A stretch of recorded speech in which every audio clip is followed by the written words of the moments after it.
Hello दोस्तों, मैं JK SET L S SET anti NET paper 1 के सीरीज़ का एक और वीडियो लेकर आया हूं। दोस्तों, आज हम शुरू करने वाले हैं यूनिट थर्ड, जो कि कॉम्प्रहेंशन का यूनिट है। दोस्तों, इसमें हम ये देखेंगे कि कॉम्प्रहेंशन यानी जो पैसेज होता है वो कैसे सॉल्व किया जाता है, कौन सी ट्रिक हम फॉलो करेंगे, क्या स्ट्रेटजी है जिसकी वजह से हम कम टाइम में इस पैसेज को सॉल्व कर पाएंगे और एक्यूरेसी के साथ इसको सॉल्व कर पाएंगे, यानी हमारे सारे क्वेश्चंस सही हो जाएंगे। तो ये जो कॉम्प्रहेंशन है, इसमें बहुत सारे स्टूडेंट्स गलती करते हैं एग्ज़ाम के दौरान, क्योंकि ये आप जानते हैं कि ये बहुत बड़ा पैसेज आता है एग्ज़ाम में, और इसमें कोई कोई स्टूडेंट दो दो बार तीन तीन बार इस पैसेज को रीड करता है और उसके बाद भी वो क्वेश्चन को सॉल्व करने में पूरी तरह से कामयाब नहीं होता है और उसका बहुत टाइम वेस्ट हो जाता है। तो यहाँ पर इस वीडियो को आप पूरा देख लीजिए और अच्छे से देख लीजिए, और इसके बाद भी हम एक दो पैसेज और लाएंगे बाकी वीडियोस में। तो 2 या 3 दिन में हम ये यूनिट ख़त्म करेंगे। तो वीडियो शुरू करने से पहले आपको मैं बताऊँ कि अभी तक हमने जितने भी टॉपिक्स पर वीडियोज़ अपलोड किए हैं वो सारे वीडियोज़ आपको मिल जाएंगे प्ले लिस्ट में। यहाँ पर वो सीक्वेंस वाइज अपलोड किया है मैंने। आप प्ले लिस्ट में जाइए, वहाँ पर आपको JK SET L S SET anti NET के नाम का जो लिस्ट मिलेगा उसमें आपको हर टॉपिक पर वीडियो मिल जाएगा। उसके अलावा प्रीवियस पेपर्स और इम्पोर्टेंट एमसीक्यूज़ के लिए अलग सा एक प्ले लिस्ट है जिसका नाम है नेट सेट प्रीवियस पेपर्स। तो वहाँ पर आपको बहुत सारे प्रीवियस पेपर्स और इम्पोर्टेंट एमसीक्यूज़ मिल जाएंगे। इसके अलावा अगर आपको नोट्स चाहिए तो आप टेलीग्राम चैनल ज्वाइन कर सकते हो और वहाँ पर आपको नोट्स अवेलेबल हैं, और जिस यूनिट के वहाँ पर अवेलेबल नहीं है तो उसके लिए आप मुझे मैसेज कर सकते हो, तो वो नोट्स भी आपको मिल जाएंगे। तो चलिए हम शुरू करते हैं आज का वीडियो। यहाँ से 46 से लेकर 50 तक क्वेश्चंस जो हैं वो बेस्ड है इस पैसेज पर। तो पैसेज शुरू करने से पहले आपको मैं बताऊँगा कि आपको क्या क्या स्ट्रेटजी फॉलो करनी है, क्या क्या ट्रिक्स आपको माइंड में रखने हैं जिसकी वजह से आप अच्छे से ये सॉल्व कर पाएंगे। तो जब भी आपके सामने पेपर आएगा तो आप वहाँ पर पैसेज देखोगे, तो बहुत सारे स्टूडेंट्स ये गलती करते हैं कि वो पहले पैसेज को रीड करते हैं। पूरा पैसेज आप देख लो कि यहाँ से ही पैसेज स्टार्ट हो रहा है और बाकी पैसेज का जो हिस्सा है वो यहाँ पर है। देख लीजिए कि कितना बड़ा पैसेज है यहाँ पर। एक साथ नहीं आ रहा है स्क्रीन पर, इसको थोड़ा सा जूम आउट करता हूँ मैं। तो आप देख लीजिए कि यहाँ पर इतना बड़ा पैसेज है। अगर आप इसको रीड कर पाओगे, और कुछ स्टूडेंट्स एक बार नहीं 2 बार 3 बार भी उनको रीड करना पड़ता है और उस तब जाके वो कुछ क्वेश्चन सॉल्व कर पाते हैं। तो इस तरह से अगर आप ये गलती करोगे तो आप क्वेश्चन सही से अटेम्प्ट नहीं कर पाओगे। आपको ये गलती नहीं करनी है, आपको पैसेज रीड नहीं करना है 2 बार 3 बार, क्या आपको एक बार भी पैसेज रीड नहीं करना है। तो कैसे आप फिर क्वेश्चन सॉल्व कर पाएंगे पैसेज को रीड किए बिना ही, वो मैं आपको यहाँ पर दिखाऊंगा। आपको पैसेज रीड नहीं करना है तब भी आप क्वेश्चन को 100% सॉल्व कर पाएंगे अच्छे से। तो इसके लिए आपको इस वीडियो के बाद 2-3 पैसेजेस पर अगर आप खुद प्रैक्टिस करोगे, ये स्ट्रेटजी फॉलो करोगे, ये ट्रिक यूज़ करोगे, तो आप देखोगे कि 2-3 पैसेज सॉल्व करने के बाद आपकी एक्यूरेसी रेट कितनी बढ़ जाएगी और आपका जो टाइम है वो कितना कम इस पर खर्च हो जाएगा। तो अब आपको क्या करना है, अगर आपको ये पैसेज रीड नहीं करना है और फिर भी क्वेश्चन सॉल्व करने हैं, तो किस तरह से आप ये सारा काम करोगे। दोस्तों, आपको सबसे पहले ये बात याद रखनी है कि जब भी आपको पैसेज आएगा, ये तो आपको पता है कि पैसेज के बाद 5 क्वेश्चंस आपको आएंगे, जो कि जेके सेट या एंटी नेट का एग्ज़ाम है। इसमें आपको पैसेज के बाद 5 क्वेश्चन इसमें आएंगे, ये डेफिनेटली है, इस पर कोई शक नहीं है। और आपको पेपर सेकंड जो है उसमें भी आपको एक पैसेज आता है, वहाँ पर भी आपको 5 क्वेश्चन उस पर रहेंगे। तो हम पेपर फर्स्ट की बात कर रहे हैं यहाँ पर। तो आप सबसे पहले क्या काम करेंगे, सबसे पहले आप क्वेश्चन पर जाएंगे। हम पैसेज को देखेंगे ही नहीं, सबसे पहले हम क्वेश्चन पर जाएंगे। यहाँ पर आपको एक बात याद रखनी है कि जब आप क्वेश्चन पर जाएंगे तो वहाँ पर क्या करना है, सबसे पहले क्वेश्चन को आप रीड करेंगे। और कुछ कैंडिडेट्स यहाँ पर भी गलती करते हैं कि एक ही बार वो सारे क्वेश्चन रीड करते हैं, यानी यहाँ पर 5 क्वेश्चंस है तो 5 क्वेश्चंस वो एक बार ही रीड कर देते हैं। तो ये भी एक गलती है, क्योंकि अगर आप एक बार सारे क्वेश्चंस को रीड करोगे और उसके बाद आप पैसेज पर चलोगे आंसर निकालने के लिए, तो आप सारे क्वेश्चन याद नहीं रहेंगे, आप कन्फ्यूज हो जाओगे। तो आपके लिए मैं ये कहता हूँ कि आप एक बार सिर्फ एक क्वेश्चन पढ़ लीजिए और एक नज़र उसके ऑप्शंस पर देख लीजिए कि क्या क्या ऑप्शंस हैं। उसके बाद आपको पैसेज पर चलना है और पैसेज उसके बाद भी आपको रीड नहीं करना है, सिर्फ आंसर ढूंढना है। कैसे ढूंढना है वो मैं आपको बताऊंगा। तो यहाँ पर हम टाइम वेस्ट नहीं करेंगे, सीधा आपको समझाएंगे और दिखाएंगे कैसे हम इसका आंसर निकालेंगे। तो देख लीजिए क्वेश्चन नंबर 46 है। यहाँ पर हम पहले इस क्वेश्चन को रीड करेंगे और इसके ऑप्शंस देखेंगे और फिर कैसे इसका आंसर हम निकालेंगे पैसेज में से, वो आप देख लीजिएगा। तो पढ़ लीजिए question number 46। In the case of direct foreign investment what factor remains unaddressed. ये क्वेश्चन में कहा गया है कि जो डायरेक्ट फॉरेन इन्वेस्टमेंट है उसके रिगार्डिंग कौन सा चीज़ है, कौन सा फैक्टर है जो कि अनएड्रेस्ड, जिस पर ध्यान नहीं जाता है। ऑप्शन एक बार देख लीजिए, एक्सेप्टेंस ऑफ फॉरेन इन्वेस्टमेंट, दूसरा है non acceptance of foreign investment, तीसरा है absence of competitive as, fourth है रोल ऑफ मोनोपोलिस्टिक कॉरपोरेशन। आपको क्या करना है, जब भी आप क्वेश्चन पढ़ेंगे तो आपको इस क्वेश्चन में से कीवर्ड देखना है। यहाँ पर जो ये क्वेश्चन है, in the case of direct foreign investment what are remaining unaddressed, यहाँ पर जो ये कीवर्ड है डायरेक्ट फॉरेन इन्वेस्टमेंट, इसको आपको ध्यान रखना है। डायरेक्ट फॉरेन इन्वेस्टमेंट ये आपको पैसेज में देखना है, इसी वर्ड को आप पैसेज में ढूंढ लेंगे। और एक बात आपको और याद रखना है कि वहाँ पर हमको देखना है कि अनएड्रेस्ड क्या चीज़ वहाँ पर रहा है। तो सबसे पहले हम क्या करेंगे, अब हम पैसेज पर जाएंगे और यही वर्ड वहाँ पर देख लेंगे कि इस पैसेज में कहाँ पर लिखा गया है डायरेक्ट फॉरेन इन्वेस्टमेंट। पहले हम सिर्फ ये वर्ड देखेंगे। अब हम पैसेज को रीड नहीं करेंगे, यहाँ पर हम सिर्फ ये वर्ड ढूंढ लेंगे, डायरेक्ट फॉरेन इन्वेस्टमेंट। ऐसे आप पैसेज से स्टार्ट कर लीजिए, पढ़ना नहीं है, सिर्फ आपको वर्ड देखना है डायरेक्ट फॉरेन इन्वेस्टमेंट। देखिए यहाँ पर डायरेक्ट इन्वेस्टमेंट है, लेकिन ये हमको देखना है डायरेक्ट फॉरेन इन्वेस्टमेंट, तो ये नहीं चलेगा। उसके बाद आगे चलिए, देख लीजिए यहाँ पर है, नहीं है, इस लाइन में नहीं है, फर्स्ट सेकंड लाइन में नहीं है, थर्ड में भी नहीं है, इस फोर्थ लाइन में भी नहीं है, फिफ्थ लाइन में भी नहीं है। चलेंगे हम नेक्स्ट, यहाँ पर जो बाकी पैसे, इस लाइन में क्या है, नहीं है, इस लाइन में है डायरेक्ट फॉरेन इन्वेस्टमेंट, नहीं है, यहाँ पर देख लीजिए नहीं है, यहाँ पर भी नहीं है। ये देखिए यहाँ पर मिल गया हमें word keyword direct foreign investment. जो क्वेश्चन में था डायरेक्ट फॉरेन इन्वेस्टमेंट, यहाँ पर हमको मिल गया वो वर्ड डायरेक्ट फॉरेन इन्वेस्टमेंट। अब हमको क्या देखना था, हमको देखना था कि क्वेश्चन के अकॉर्डिंग वहाँ पर क्या कहा गया है। तो दोस्तों आपको क्या याद रखना है, जब भी आप पैसे सॉल्व करने चलेंगे तो आपको ये देखना है कि पहले तो आपको ये याद रखना है कि क्वेश्चन पर चलेंगे, क्वेश्चन में जाने के बाद आपको क्वेश्चन रीड करना है और वहाँ पर देखना है कि क्वेश्चन में कीवर्ड क्या है, जो बेसिक वर्ड है जिसके बारे में पूछा जाता है। तो वो कीवर्ड आपको पैसेज में ढूंढना है, पैसेज को पढ़ना नहीं, सिर्फ वर्ड को ढूंढना है। तो जब आपको वर्ड मिल जाएगा उसके बाद आपको उस वर्ड के कुछ आगे पीछे पढ़ना है, थोड़ा सा आगे पीछे, कि जहाँ से आपको लगता है कि इसका सेंटेंस स्टार्ट होता है। तो यहाँ पर तो ये सेंटेंस एंड होता है, तो इसके आगे थोड़ा सा जहाँ सेंटेंस स्टार्ट होता है वो यहाँ सेंटेंस स्टार्ट होता है, तो इतना ही आपको पढ़ना है। Although these situations are sufficient to explain international investment, they leave one basic question unanswered। देखो एक और वर्ड हमको अब मिला है जो कि हमें क्वेश्चन में पूछा गया था। क्वेश्चन में पूछा गया था कि क्या चीज़ है जो कि अनएड्रेस्ड है, यहाँ पर हमको मिला कि वन बेसिक क्वेश्चन यहाँ पर है जो कि अनआंसर्ड है। अनआंसर्ड का मतलब ये है कि अनएड्रेस्ड है with regard to direct foreign investment. उसके बाद अब वो क्या है, अभी वो आंसर हमको नहीं मिला है। अब हम इससे आगे थोड़ा सा और पढ़ेंगे कि क्या कहा है। That is they can not explain why the residents of a nation do not borrow from other nations and themselves make real investment in their own nations। यानी क्या कहता है कि वो कौन सा क्वेश्चन है जो कि अनआंसर्ड है या अनएड्रेस्ड है, वो ये है कि वो बारो नहीं करते हैं फ्रॉम अदर नेशंस। अब चलते हैं हम ऑप्शंस पर जो कि इस क्वेश्चन में थे।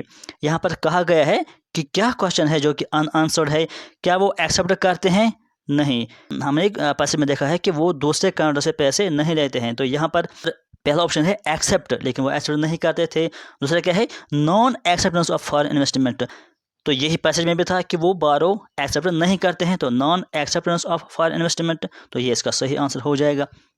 तो दोस्तों आपने देख लिया कि किस तरह से हमने ये क्वेश्चन सॉल्व कर दिया। यहाँ पर अगर हमको थोड़ा सा टाइम लगता है, ये मैं आपको समझा रहा हूँ कि क्या क्या आपको करना है और किस तरह से आपको देखना है, लेकिन जब आप इस पर प्रैक्टिस करेंगे, 1 पैसेज 2 पैसेज 3 पैसेज आप खुद सॉल्व कर लेंगे ऐसे स्ट्रेटजी फॉलो करके, तो आप देख लेना कि आपकी स्पीड कितनी ज़्यादा इंक्रीज़ हो जाएगी और आपकी एक्यूरेसी कितनी बढ़ जाएगी।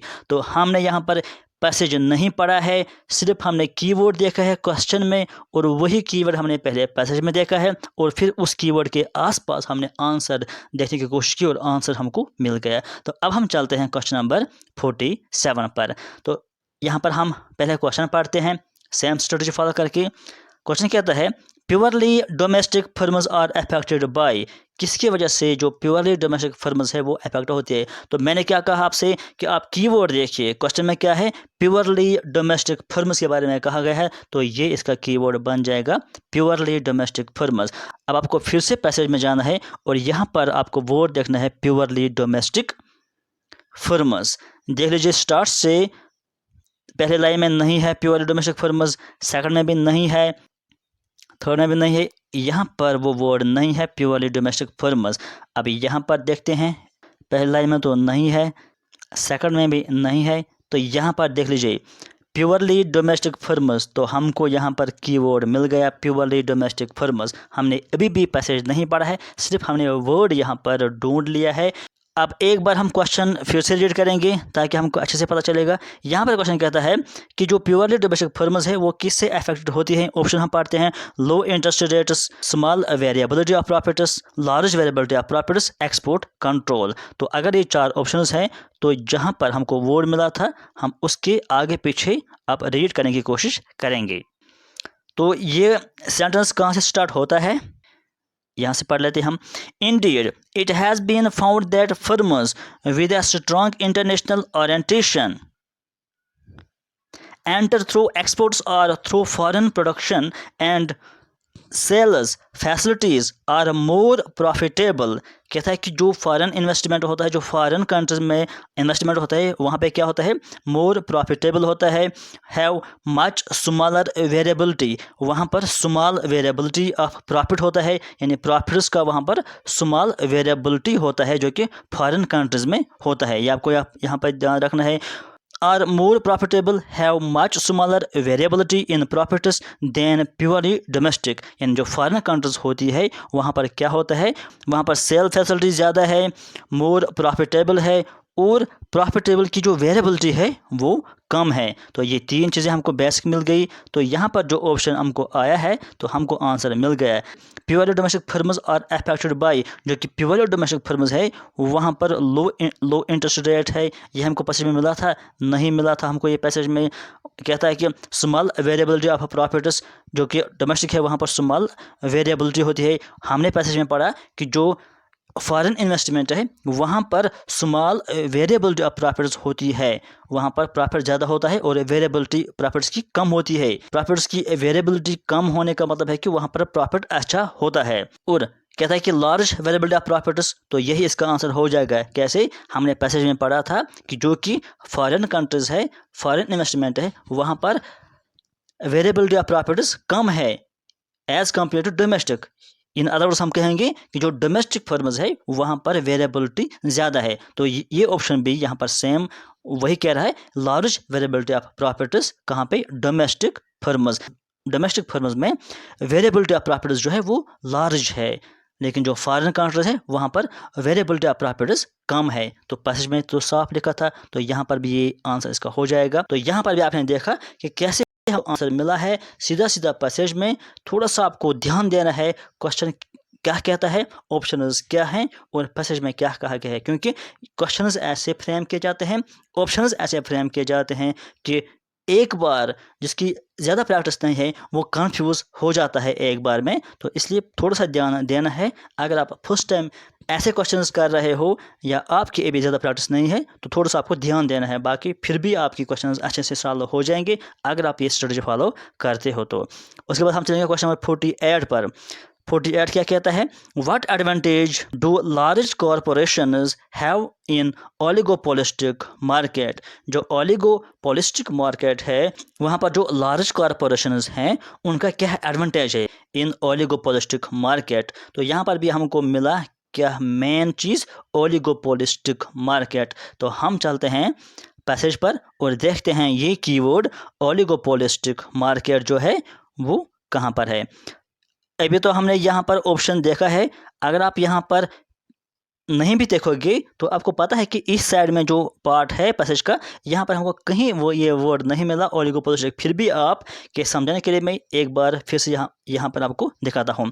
आप फिर से देख लीजिए वर्ड ओलिगोपोलिस्टिक, वर्ड ऐसा वर्ड है आपको सीधा पैसेज में दिख जाएगा। जहाँ पर भी ये होगा, पहली लाइन में तो नहीं है, दूसरी लाइन में ओलिगोपोलिस्टिक वर्ड नहीं है, यहाँ पर भी नहीं है, यहाँ पर भी नहीं है। तो चलते हैं हम नेक्स्ट पार्ट पर। हमको सिर्फ देखना है वर्ड ओलिगोपोलिस्टिक कहाँ पर है। तो पहले इसको थोड़ा सा क्लियर करता हूँ पैसेज को। देख लीजिए यहाँ नहीं है, इस लाइन में भी नहीं है, यहाँ पर भी नहीं है, यहाँ भी नहीं है, यहाँ भी नहीं, यहाँ भी नहीं, यहाँ भी नहीं, इसमें भी नहीं है, यहाँ भी नहीं है, इस लाइन में भी ये वर्ड नहीं है, तो यहाँ पर भी नहीं है, यहाँ पर है। देख लीजिए मोनोपोलिस्टिक एंड ओलिगोपोलिस्टिक मार्केट, यही वर्ड हमारा कीवर्ड है। हमको कीवर्ड मिल गया है पैसेज में। अब हमें आंसर देखना है। तो पहले हम इस वर्ड के आसपास पढ़ेंगे क्या है सेंटेंस। यहाँ से हम सेंटेंस स्टार्ट करते हैं। The most important is that money large corporations. देखिए फिर से एक और वर्ड मिल गया हमको जो हमें क्वेश्चन कहता था। Many large corporations, usually in monopolistic and oligopolistic markets, often have some unique production knowledge। कहता है कि जो ओलिगोपोलिस्टिक मार्केट में लार्ज कॉरपोरेशंस है उनके पास क्या है, उनके पास यूनिक प्रोडक्शन नॉलेज है, उनके पास प्रोडक्शन नॉलेज है। उसके साथ उनके पास क्या है, मैनेजरल स्किल उनके पास है। और उससे क्या करते हैं वो, that could easily and profitably be utilized abroad. यानी वो उस स्किल को, उस प्रोडक्शन नॉलेज को, मैनेजरल स्किल को एब्रॉड में यूज़ करते हैं।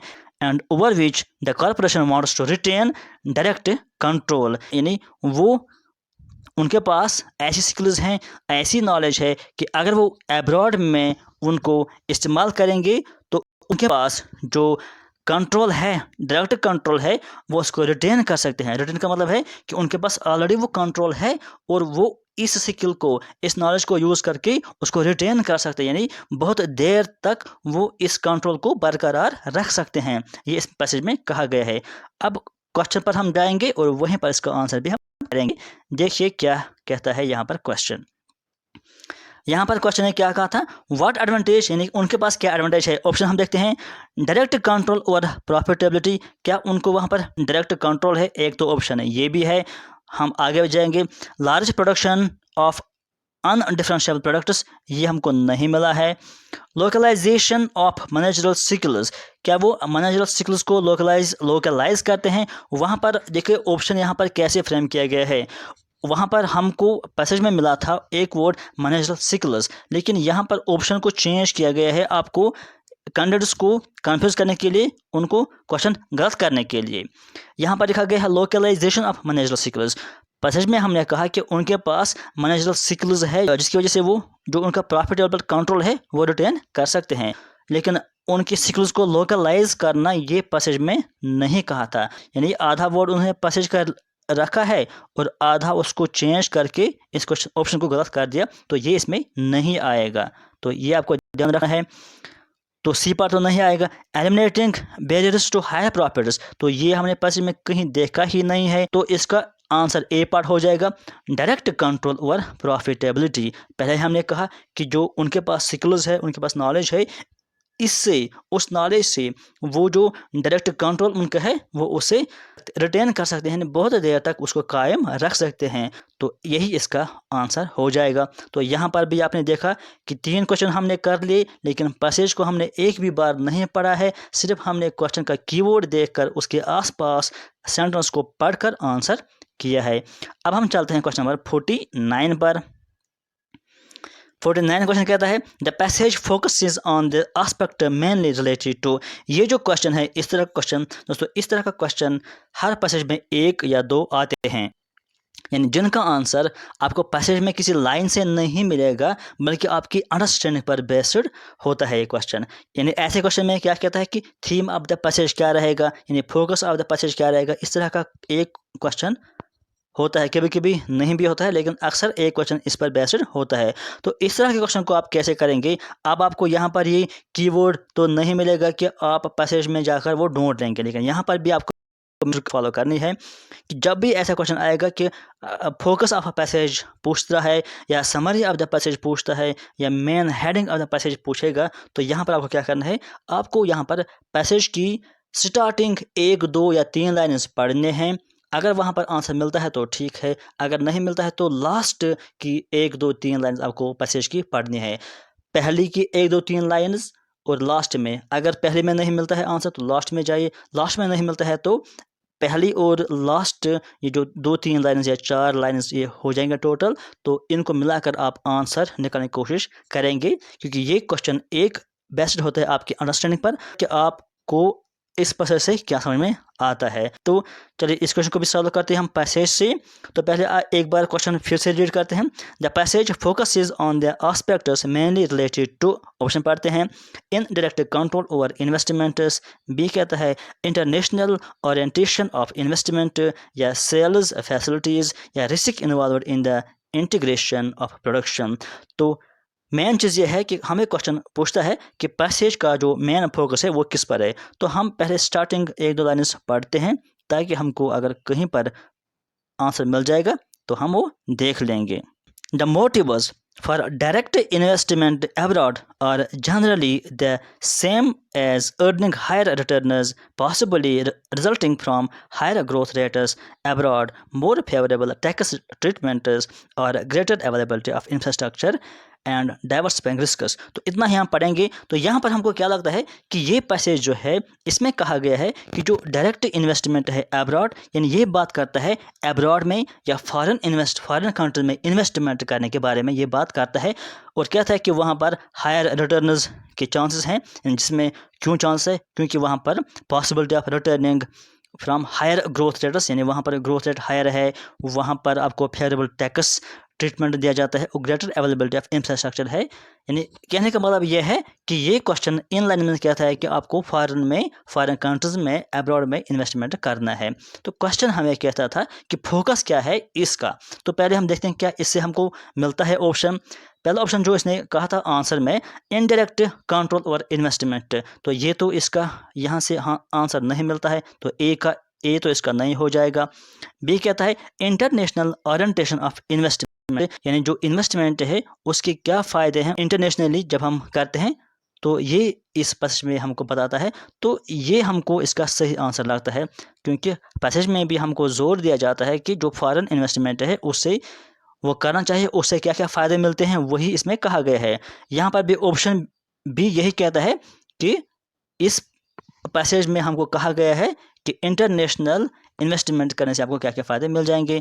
अगर हम सी पार्ट की देखेंगे, सेल्स फैसिलिटीज़, तो ये तो नहीं कहा है।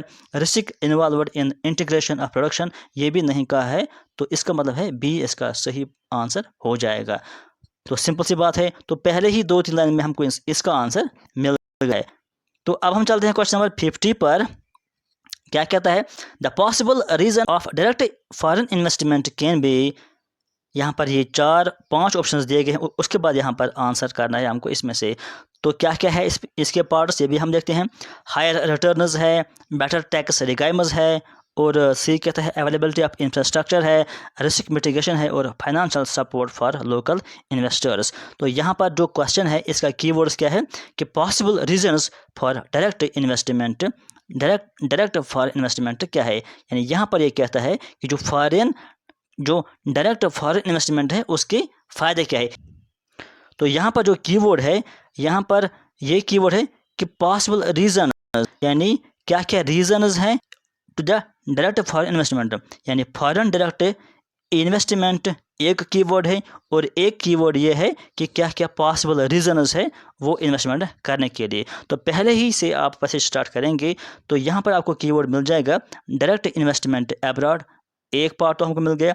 और मोटिव्स का मतलब ही है कि क्या क्या रीजंस है, किसकी वजह से हम इन्वेस्टमेंट कर सकते हैं। तो ये तो कीवर्ड हमको मिल गया कि मोटिव्स क्या है, इन्वेस्टमेंट करने के लिए क्या रीजंस हैं जिसकी वजह से हम इन्वेस्टमेंट करेंगे। तो यही पर इसका आंसर भी हो जाएगा। अब हम यही पर थोड़ा सा और इस पैसेज को डिटेल्ड पढ़ लेंगे। क्या कहता है, the motives for direct investment abroad are generally the same as earning higher returns. कहता है कि जो मोटिव्स है, जो रीजंस है अब्रॉड में इन्वेस्टमेंट करने के लिए, वो ऐसे सेम है जैसे कि हायर रिटर्न्स होता है। यानी हायर रिटर्न्स के लिए वो सेम है। क्यों सेम है, किस वजह से सेम है, उसका रीज़न क्या है? वो रीज़न ये है कि possibly resulting from higher growth rate, वहाँ पर ग्रोथ रेट हायर है, इसकी वजह से वहाँ पर हायर रिटर्न्स मिलते हैं। वहाँ पर मोर फेवरेबल टैक्स ट्रीटमेंट है, टैक्स का जो वहाँ पर ट्रीटमेंट है वो भी वहाँ पर मोस्ट फेवरेबल है। और ग्रेटर अवेलेबिलिटी ऑफ इंफ्रास्ट्रक्चर है वहाँ पर। एंड डाइवर्सिफाइंग रिस्क, यानी वहाँ पर रिस्क जो है वो कि बहुत कम है, डाइवर्सिफाई है। तो ये हमको मिला। अब यहाँ पर ऑप्शन में आप देख लीजिए, यहाँ पर कहता है हायर रिटर्न्स, ए पार्ट का है हायर रिटर्न्स। देखो यहाँ पर अगर आपने पैसेज में देखा होगा, the motives for direct investment abroad और generally the same as earning higher returns, यानी जो मोटिव्स हैं, जो रीजंस है फॉरेन में इन्वेस्टमेंट करने के लिए, वो सेम ऐसे ही हैं जैसे कि उस केस में होता है जहाँ पर हायर रिटर्न्स होता है। यहाँ पर हमें ये नहीं कहा गया है कि फॉरेन इन्वेस्टमेंट में आपको हायर रिटर्न्स मिलेंगे, लेकिन यहाँ पर कहा गया है कि जिस तरह से हायर रिटर्न्स में जो चीज़ें हायर रिटर्न्स में होता है उसी तरह के सेम यहाँ पर भी होते हैं। क्यों यहाँ पर, तो यहाँ पर क्या होता है, किस लिए हम कहते हैं कि ये बराबर उस जैसा होता है जहाँ पर आपको हायर रिटर्न्स मिलते हैं। यहाँ पर कहा गया है possibly resulting from higher growth rates abroad, यानी कहता है कि जो अब्रॉड है वहाँ पर आपको ग्रोथ रेट हायर मिलता है। यानी ये भी यहाँ पर हमको ये नहीं मिला है, पैसेज में ये नहीं कहा गया है कि वहाँ पर हायर रिटर्न्स मिलते हैं। यहाँ पर हमको ये कहा गया है कि वहाँ पर ग्रोथ रेट हायर है। तो ऑप्शन में ग्रोथ रेट हायर कहीं पर नहीं लिखा है, तो ए भी नहीं आएगा।